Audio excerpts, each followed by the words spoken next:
ایران مذاکرات کی آڑ میں اسرائیل کو تسلیم کرانے کی کوشش، امریکی میڈیا کا دعویٰ۔ ٹرمپ کے مسلم رہنماؤں سے فون پر اسرائیل کو تسلیم کرنے کی خواہش کا اظہار۔ لینڈسے گراہم کے پاکستان، سعودی عرب اور قطر کو دھمکی۔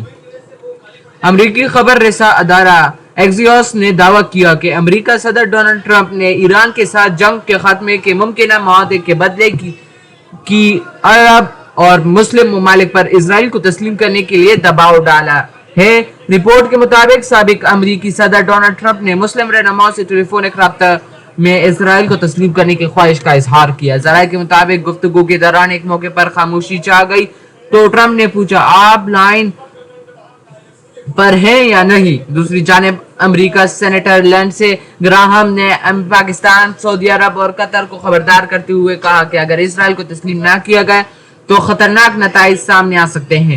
رپورٹ میں کہا گیا، مشرق وسطی میں جاری کشیدگی، ایران سے مذاکرات اور خطے کے بدلتی صورتحال کے تناظر میں سفارتی دباؤ میں اضافہ دیکھا جا رہا ہے۔